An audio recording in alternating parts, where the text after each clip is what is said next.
Hey guys, how's it going? Everybody's using all types of apps these days and things like that. And it's like, how can we live without them? So, I want to show you guys if you're a developer and you're thinking about creating your own icon app, I want to give you some cool steps in creating your own icon.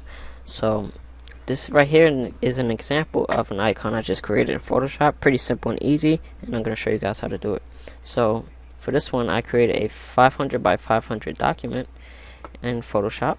You know, this is, so you can scale it after, you put all the details in it, then you can actually scale it down into the proper app size.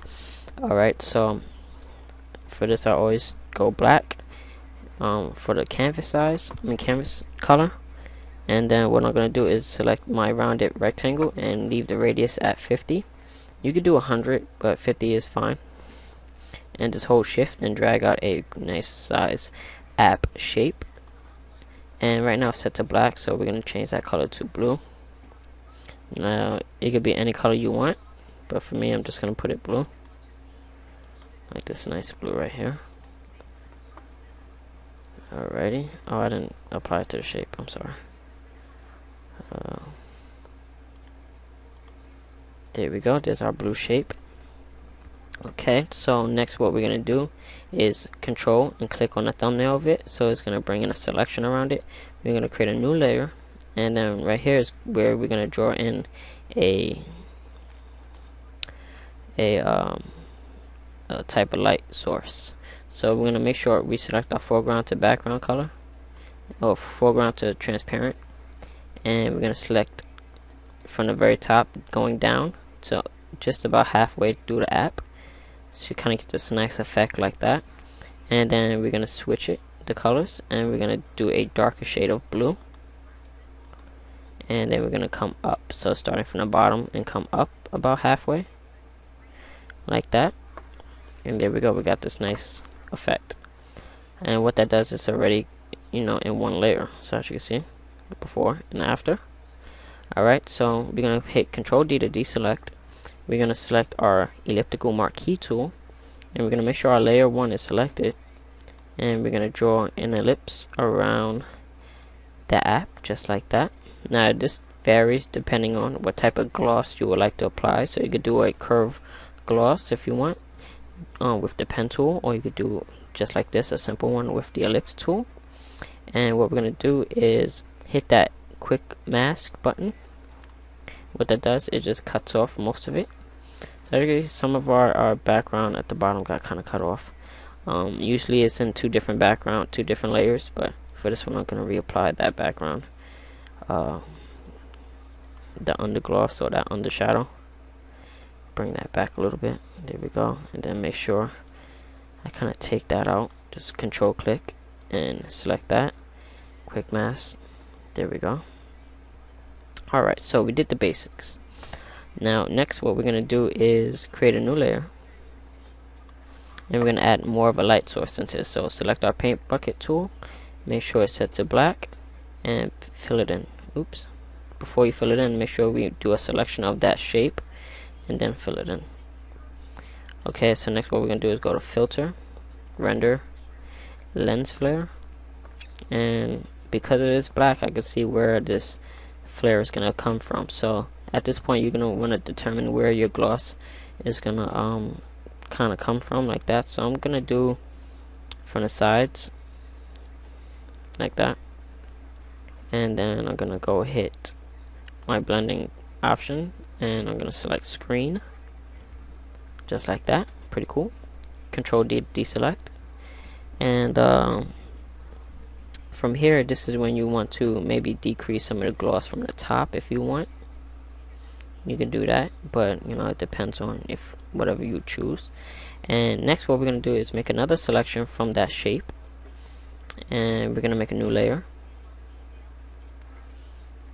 and we're going to go to select, modify, contract, and make sure you chose 10 pixels, but it depends on what size document you're using.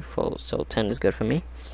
Alright, so I'm going to make sure my foreground is white, and I'm going to go to edit, stroke, and I'm going to leave it at 5 pixels, and make sure it's set to inside, blend mode normal, opacity is 100, and press OK. So we get this nice white line. Basically just gonna kind of highlight anything that's inside of the app. And what we're gonna do special with this one, we're gonna do a layer mask, and because the light is coming from the right to left, we're gonna go select our gradient, make sure it's foreground and background, and the color of the foreground is black. And we're gonna start at the corner and come down at an angle. So as you can see, some of it disappears just like that. We're gonna try to do that a little more, like that. And again from the bottom up, like that. Might want to try it one more time. There we go, pretty cool.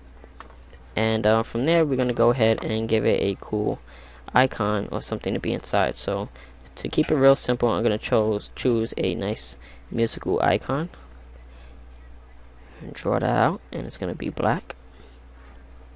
I chose it to be black, so I want it black. Oh my god, let's do it this way. Okay, black, there we go. Now as you can see, because of it being on top, underneath, you want to bring it just above the shape layer but underneath everything else, so you kind of get that effect like it's underneath everything, which it is. And just gonna, oops, make sure we select it. You alright? Damn. We're gonna select our music shape and center it in the middle, and there we go, and press enter, and there we go, we have our app icon.